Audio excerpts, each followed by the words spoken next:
Welcome back to a brand new book, 1 Samuel, which is, of course, part of 2 Samuel, given the fact that it was originally one book, but the scroll became too long and they divided eventually into 2 books. And Samuel, we don't know who wrote the book. I don't think it was Samuel, because spoiler alert, he does die in chapter 25, and he doesn't actually feature in 2 Samuel, but it's still called Samuel because he plays a very important role, because this was the time where after they came into the promised land, Joshua led them after Moses died, and they only conquered some of the land. And after Joshua's time, it was the time of the judges, and they had to rule out the rest of the people, but they only ruled out some of the people, and everybody did what was right in their own eyes, and there was no king in that time. I think that's repeated 4 or what times in the book of Judges. And then Samuel was the last judge. The most popular judge is probably Samson, the one of the long hair that was really strong. And Samuel was also a judge as well as a prophet and a priest, and he also gave military leadership or guidance, and he was also a judge. And Ruth, who was also alive in the time of the judges, Ruth is the book just before 1 Samuel, if you look at your Bible. She also has a very important story, a very interesting story in 4 chapters, but she was alive in a time of judges. Not exactly sure which judge, but that was the time that she was alive in, and this is the time that this book is taking place in. It is also part of the historical books, which is, I believe, Joshua, Judges, Ruth, 1 and 2 Samuel, 1 and 2 Kings, and I believe 1 and 2 Chronicles as well count as the historical books. If I'm missing anything, I'll just put it on the screen. And this book tells how the Israelites became a kingdom. They ultimately rejected God as their king, and then God allowed them to choose a human king who was Saul, and then eventually David took over from him, and David becomes like the main character of these books. But Samuel still plays a very important role because he did that big transition where they went to a kingdom instead of just as judges. Now, what do we learn about God in this book? God wants leaders who will obey him. Who are the key people? It's obviously Samuel, Saul, David, and Jonathan, who is the son of Saul. Where did this happen? The stories in this book happen in the Israelites' kingdom of Saul and David, and there are many important stories that happen in this book. Chapter 3 is where God calls the boy Samuel at night, or chapters 4 to 6, the ark is captured and returned. Saul gets anointed as king. Saul disobeys God. Samuel anoints David as king. David obviously kills Goliath, which is probably the most popular one. Saul is jealous of David. David and Jonathan's brotherly friendship. David spares Saul's life. Abigail faces David. David spares Saul again, and then finally Saul dies in battle. Those are a lot of spoilers, I just realized, but these are the important notes that you can find in this book, in this Bible, which is the NIV Kids Study Bible. It has a really neat way of saying what are some of the key events happening in this book, and those are some of the things that are key. And I also just want to pull up my notes here, just to say that Samuel was also a Nazarene, if I pronounce it correctly, where he was ordered not to cut his hair, just like Samson was. He was one of those people. Some scriptures say that he wasn't supposed to drink, just like Samson, and that was an important part of Samuel to show his dedication to the Lord, and also the fact that in Deuteronomy already, when Moses was still alive, he warned the Israelites what it means to have a king and all the good and the bad that comes with a king, and Samuel went into even more detail of what it means to get a king. So this was basically just to show how everything came to be from being judges to a kingdom.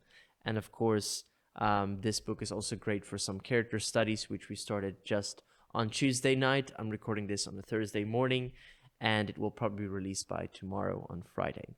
But chapter 1 is summed up with the characters Hannah, Elkana, Peninnah, Eli, and Samuel.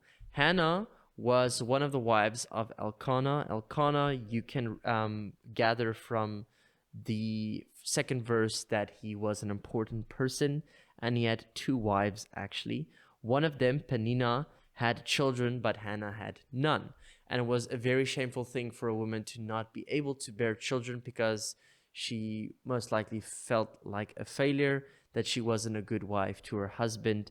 And Peninnah kept on making fun and embarrassing Hannah for not being able to have children. And at some point, Hannah didn't want to eat. She didn't want to go with them to the feasts because she was embarrassed and humiliated. And Elkanah didn't always say the right things to his wife. He says in verse 8, "Why are you weeping? Why don't you eat? Why are you downhearted? Don't I mean more to you than 10 sons?" I can imagine that she gave him a look or just didn't say anything, or she was angry, because that's not something you would say for somebody who really wants to have a child. And she went to the place, the temple, where Eli was. Eli was the priest at the time, and she was actually crying and pouring out her heart to the Lord. And she was praying, and her lips were moving, but no spoken words were heard out loud. And Eli misunderstood and thought she's a drunkard, because there were some feast goers that actually got drunk while being at the feast, and he accused her of being drunk. But she said, "No, I am not drunk. I am pouring out my heart to the Lord." And he said, "Well, may the Lord listen to whatever you asked of him." And she said, "Thank you so much." She went home, she finally ate, and she felt better. And what I gathered from that on Tuesday night was that sometimes we just need to pour out our heart to the Lord, raw as it is, as painful as it is, to pour out our heart to the Lord and to ask him what we really desire, that thing you really want, that you've been praying for. You can pour out your heart to the Lord. And she waited a long time until she can finally get children. And finally, the Lord was able to fulfill that. And it just shows that even you can pray in your heart. You don't always have to pray aloud, and you can pray in your heart where it's not physically heard, but you can pray in your heart. And it's one of the best things you can ever do, if you ask me.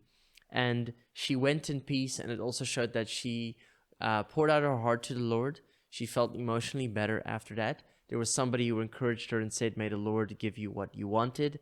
And then she ate and she felt better. So she was fulfilled in an emotional way, in a spiritual way, and a physical way, in a hunger kind of way. And sometimes we just need to pour out our heart, have encouragement from someone, and eat. Then we feel better.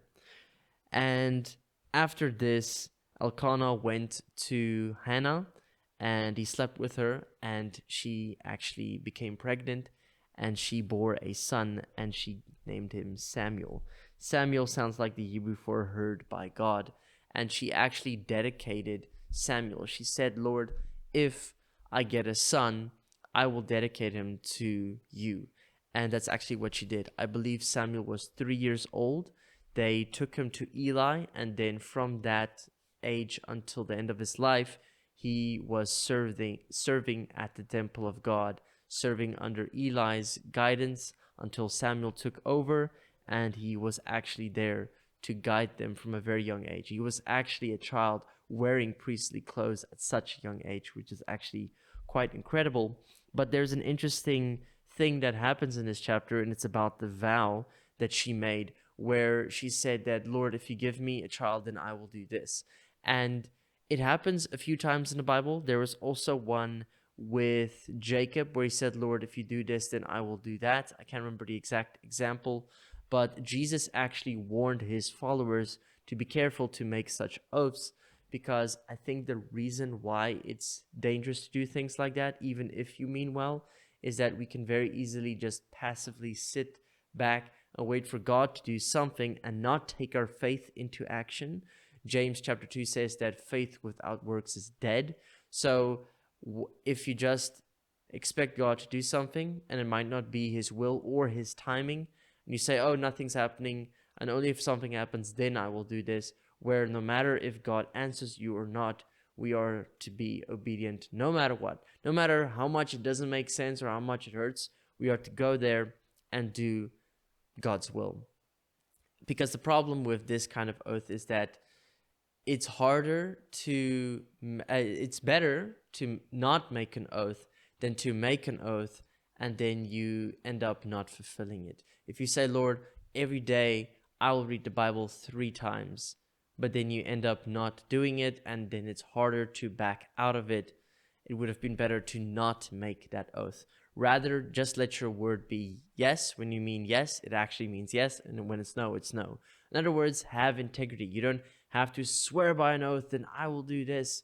It's not necessary. So there's actually a warning that Jesus gave against oaths. And of course, this was a time before the cross, and Jesus warns us about not making such oaths, because I believe in Matthew, he said that if you swear by heaven, it is where God is. If you swear by earth, it is where his footstool is, or something like that. Do not swear by a bigger name than yourself. Rather, let your yes be yes and your no be no. Have integrity, mean what you say. That is the thing about oaths, because you can very easily say, only if the Lord does this, then I will do that. And what if the Lord doesn't want to do that thing you're praying for? What if it's not in his will? What if it's not the timing now? Are you then going to delay obeying him? And that's not a really good option. So that was an interesting thing about oaths in this chapter, and it ends where Samuel was dedicated to serving the Lord along with Eli, and this was taking place in the area of Shiloh. That is chapter 1. And also something else that I should not forget is that Eli was a priest, and even though he was had a high authority, his sons were not always the best examples of priests, because they used the sacrifices in a wrong manner. That is actually described in chapter 2 as just a bit of a foretaste of what's to come in this old book. It's technically a new one because it's the first time we're going through it, but I also make the joke saying that it's a very old book, which it is an old book. But anyway, that is chapter 1 of 1 Samuel. Next week we will be going to chapter 2, which is Hannah's prayer, where she's thankful of how God provided her a son, and Eli's wicked sons, Hophni and Phinehas, and prophecy against the house of Eli. Chapter 3 is where Samuel gets called at night, and then he has to share some pretty terrible news with Eli. And chapter 4 to 6 or 7 is about how the Ark of the Covenant, the one you saw in Raiders of the Lost Ark, that Ark got stolen by the Philistines. So there are some pretty cool stories in this book, and I will see you in the next episode.